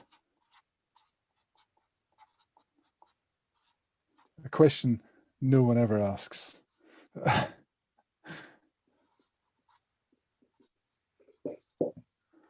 Okay. If I fold it, there we have our little zine, okay? With how's your bucket? There's some things that give you energy, some things that take energy from you. Recently, you might have felt totally empty, and that's okay. We all get anxious sometimes, so if you need to talk, we're here for you. Right now, I realize that I have done that very quickly, okay, and I pre-thought it last night, based on that metaphor. But hopefully you can see how you can take something. You've done all the hard work, in terms of thinking about the person, stepping in their shoes, and mind mapping what you want to say to them. And now it's a matter of having a go and trying to say it. And the beauty of a zine is, what has it cost you? It has cost you 10, 20 minutes, and you're able to try it out. You're able to rock up to somebody and go, here, can I show you something? Here, have a look at this. And see what they see, right? Because I might have got this completely wrong, right? This might not resonate with Saoirse at all. I don't know, but I can try it out. I can see whether the bucket metaphor is a good one or a bad one, or whether, or actually maybe I'm being a bit patronizing in some of the things that I'm saying here. I don't know, or whether Saoirse would ever, ask to speak to one of the counselors or whatever else. But that's, at least I can have a conversation about that and based on the top of this message. And I think that's what the power of these zines are. They're the lowest, simplest approach to crafting a story and a message and something that's visual, because we've gone through the process of doing it. Okay. Now, again, I'm really hoping that you're not feeling like, oh, it's easy for you, Brian, you just sort of knocked in and sort of not, and that you are now qualified visual thinkers, because I have decided that you are qualified visual thinkers and that you are ready to have a go. And even if in the time that's provided, maybe you only get, halfway through your zine, or maybe you run out of space in your zine, or maybe you tell your story in 5 panels, that's all okay, right? Because if you want to develop it, obviously making another zine based on how the first one went is very easy. And actually you can build on top of it. But actually, if you don't overthink it, you will find that the story comes out. It comes out of you if you want to tell it. Okay, so I'd really encourage you to give it a go. So we're now going to just hop into our breakout rooms one last time and get zine making. I'm going to give you 10 minutes this time, I think, if that's okay, Ken. And you might actually want to take more. But if we give you 10 minutes for now, all right? See you in 10. Hi, we're back. Welcome back. Welcome back. Yeah. So how did you find that exercise? As in, it's a funny thing to make a zine, and I remember the first time when I was at it was Mozfest, I think probably 3 years ago, that someone was running a little zine workshop and that I plugged into what they were doing, and I was just like, how have I never known about this before? To make me say something in 8 panels, to make me think about what's in the front, what's on the back, what's the story in the middle, and how powerful that can be at making you, sort of hone your message or to craft your narrative, really. And I found that just so useful. But hopefully you found you've been a very good, I was going to say audience there, but it seems you've been more than an audience, because you've you've rolled up your sleeves and got the scissors out and actually had a go. And I just looking at some of the things that you have shared, I think you've done fantastically well. But hopefully you can see that actually we went through a process, and there were visual elements to it, but it was by no means all visual. But we managed to create something that was a hybrid, right? That was that had visible green shoots to it. And hopefully that gives you confidence to think about how you can develop that and use it in your practice. I don't really consider myself an artist at all, because I'm not out to create art. I'm out to find meaning. I'm out to understand stories and learn from other people and whatnot. So hopefully the things that we've gone through today you can pinch and use, and hopefully there'll be little starts of journeys for you too, in whatever or whoever you're trying to whoever you're trying to reach.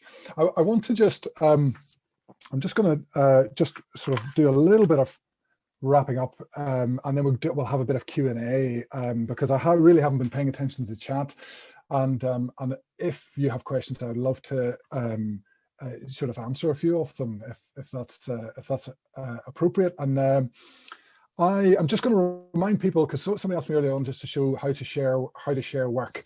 I think some people got the hang of it, and other people maybe weren't there for that bit. So I'm just going to share my screen again and show how you can use the remixer machine to show me a photograph, show everybody a photograph of what you've been getting up to. And please feel free as well to share on social media if you'd like to, and tag me into it. I'm always keen to see that sort of stuff going on as well. Let me see if I can share that screen there.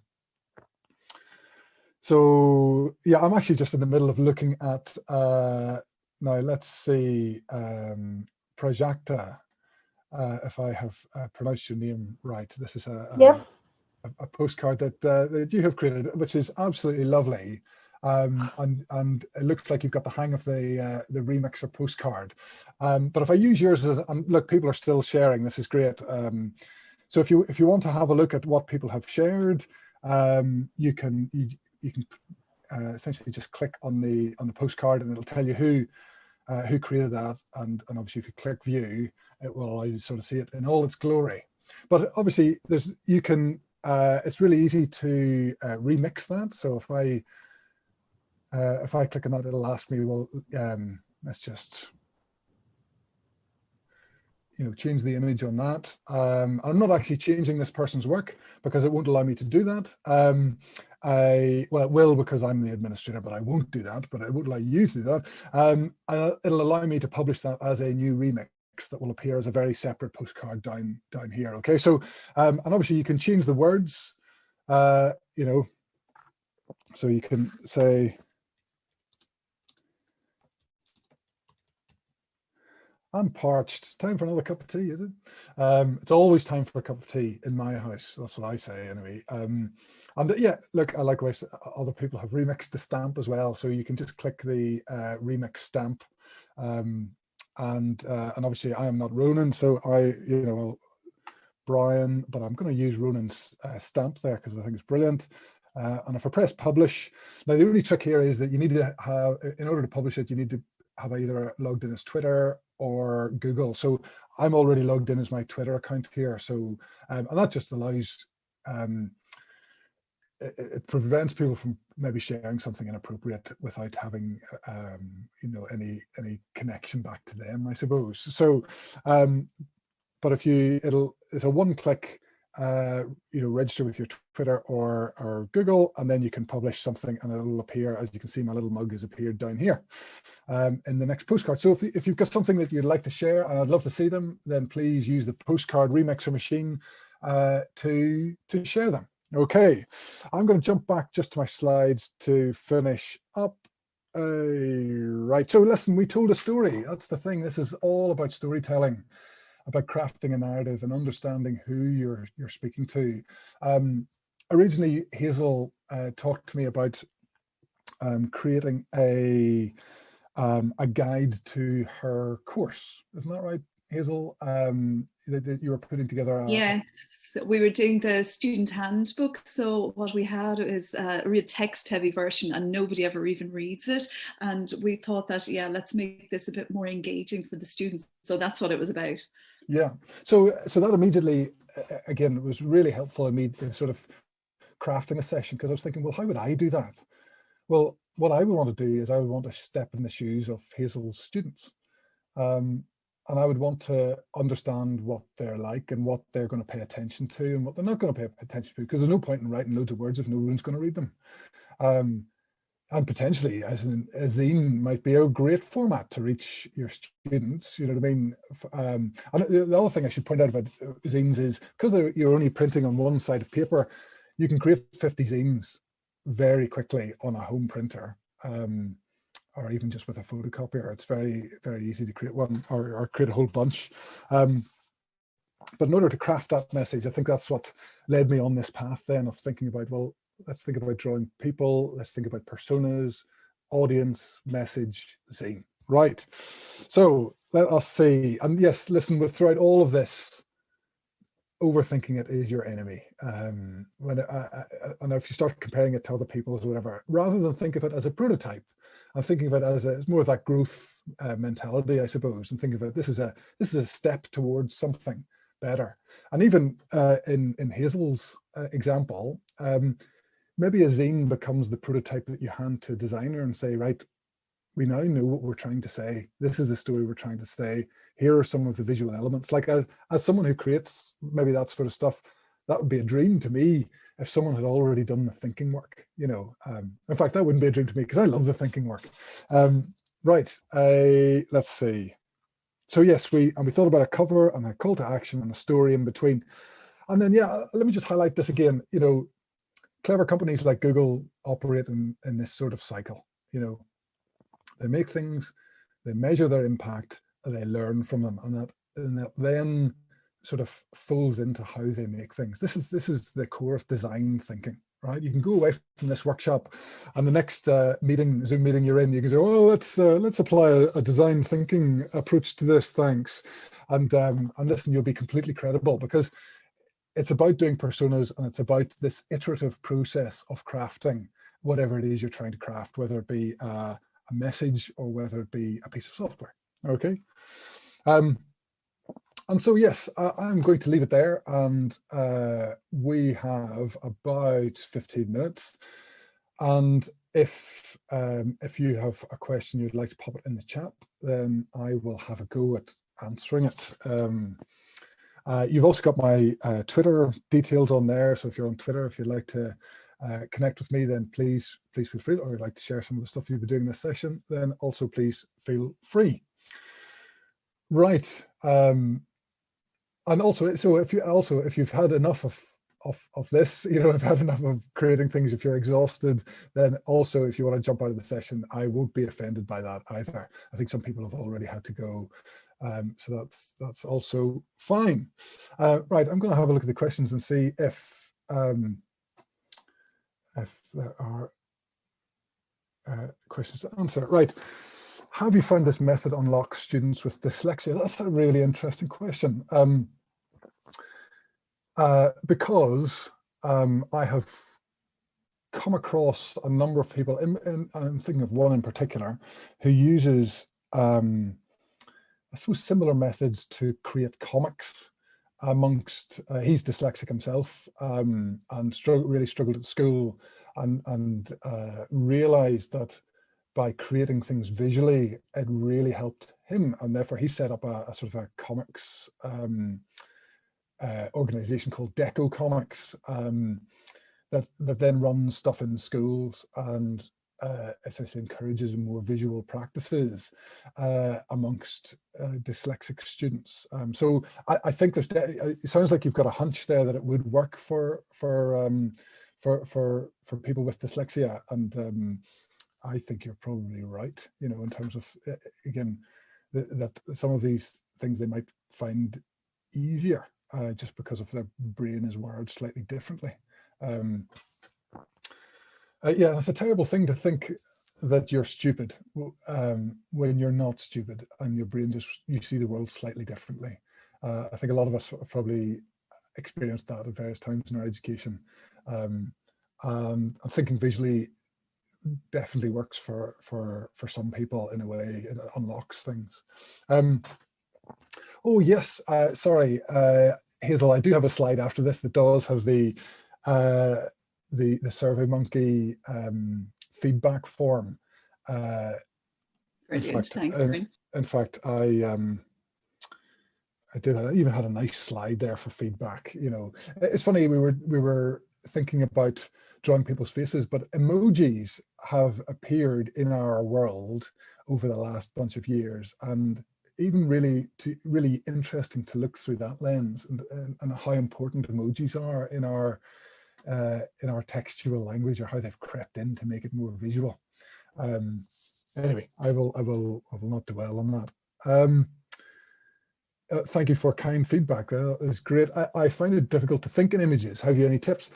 Listen, that's another really good question, because in fact, I saw there's a guy I follow called Stephen Downes, who I've done stuff for in the past, but he's an educator with a huge mailing list, and he's always writing about ed tech.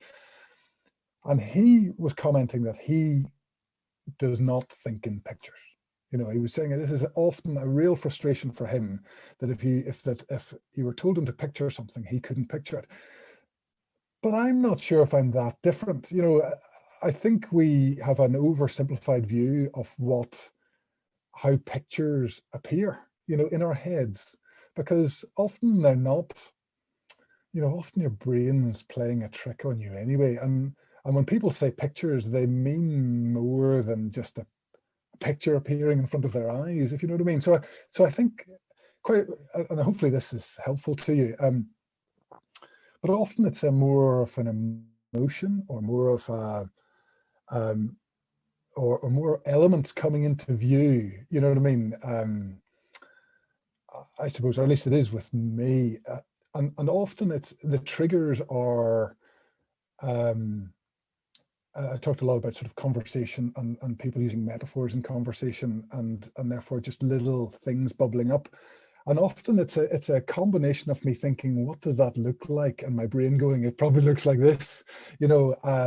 But this that it throws up is complicated. It's not just a straight picture and then I draw it. It's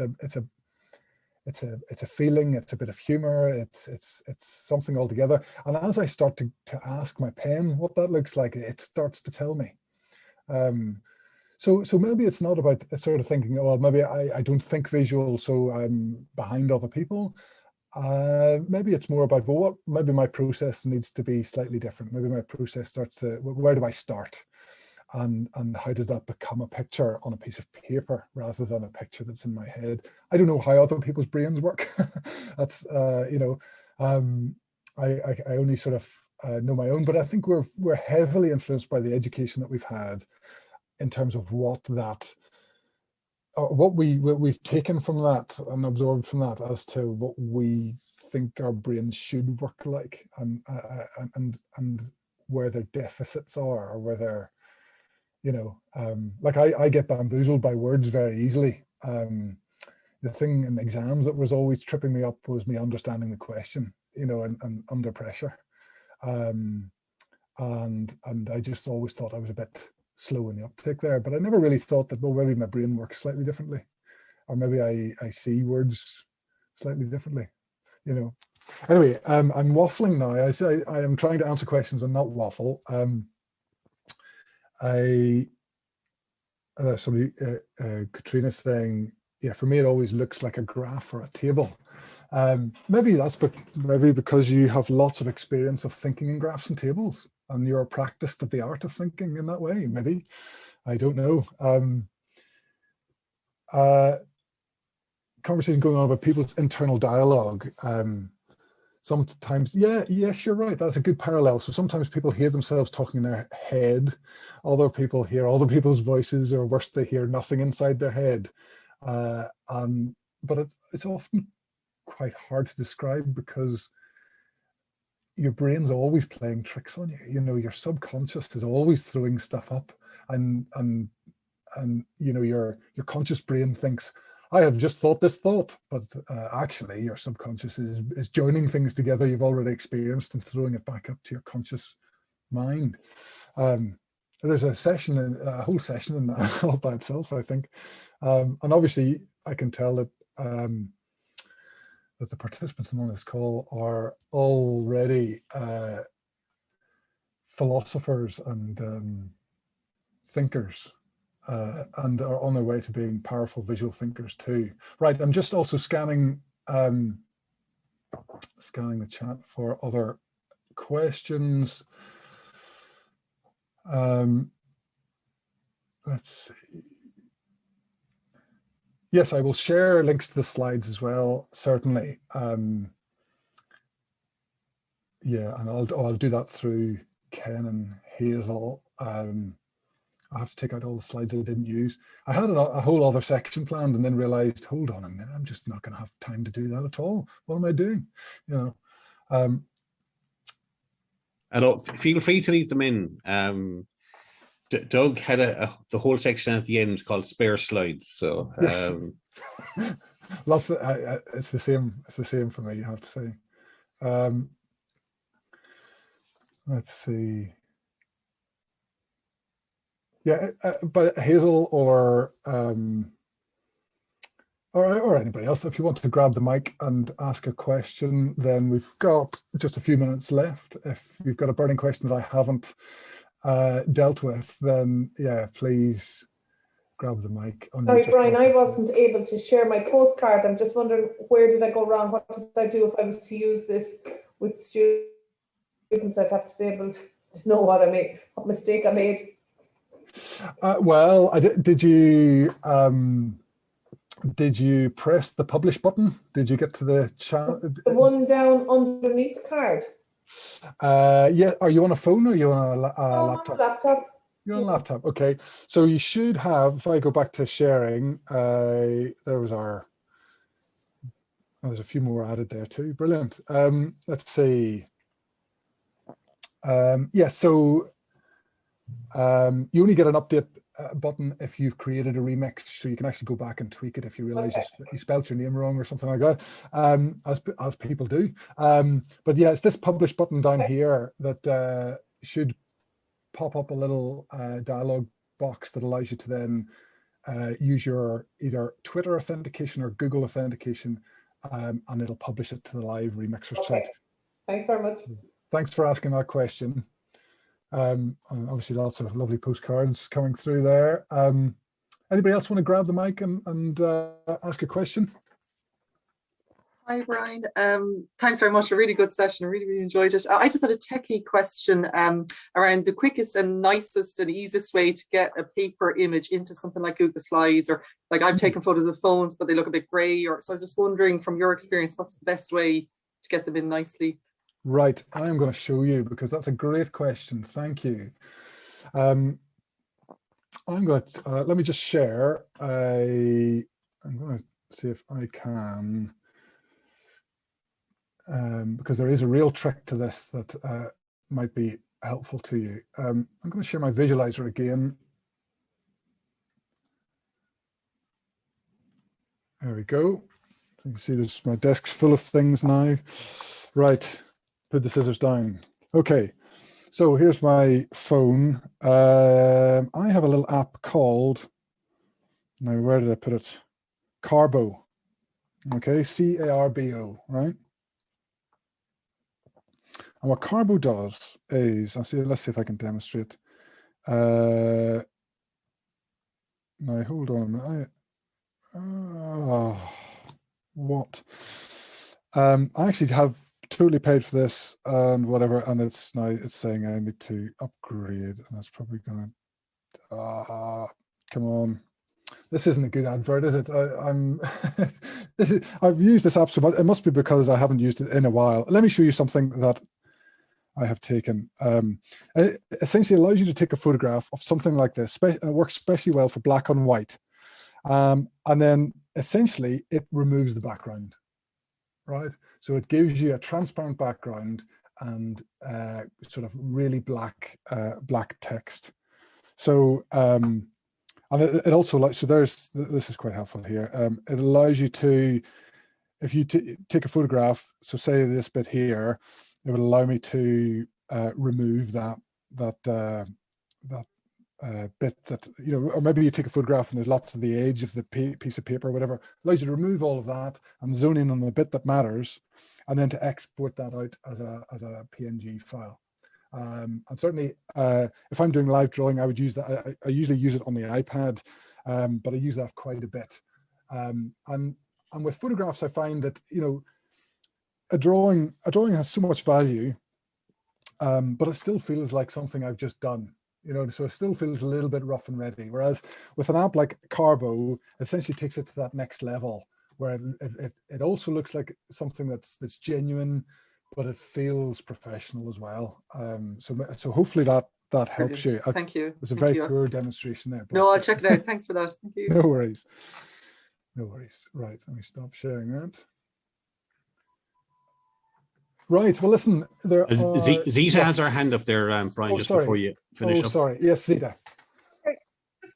Just a quick question, Brian. I really enjoyed the session. It was fantastic. But you say you use your iPad a lot for your drawing and stuff, and I've not really used my iPad for that before. So you're using a stylus all the time, is there? Yeah, the stylus. And is there any particular app on that you use? Yeah, so the stylus is the game changer, really. And was the stylus, like I had an iPad before, but a stylus just it's just a whole new thing, and you know, rather than drawing with your finger, you know. And so I use you know, got an Apple Pencil and an iPad Pro, you know, so I'm using sort of the big whopper iPad, but even the smaller iPads, they're brilliant for drawing, or certainly if you're just starting out, you know what I mean. It's expensive, like the pencil is expensive, but yeah, I found that it's very much worth it. And the app I used to start off with, and there's a bunch of apps out there, but the app I used to start off with was an app called Paper by 53, and it was just very simple. Again, it was like if I'd have jumped into the Adobe Photoshop app on the iPad, I think it would have switched right off, right? Because there's just too many buttons, too many things. But Paper was very simple. It only had about 3 or 4 different tools, and it allowed me to create things without overthinking it, I suppose, and without having to have too much skill. And over a period of time, I just sort of discovered new tricks and got better and whatever. And now I don't use that app at all. I use an app called Procreate. Procreate, it seems to be what all sort of professional digital graphic sort of illustrators are using, and it is dynamite in terms of it also works very well if you're just getting up to speed. My kids use it quite a lot if they're drawing stuff, so it's very, very amenable and very easy to sort of get up and going, and you can design things very quickly that have a transparent background and use them in your presentations. So all of my slides I've done here, I've used Procreate to do that. I've just found a brush that works for me, and then just created off the back of that. So yeah, I would heartily recommend Stylus for an iPad. It's a game changer. And yeah, Procreate app. And again, the Procreate app, it costs about £10. You know what I mean? Really, it's nothing. And yet the power, the things you can do with it are just fantastic.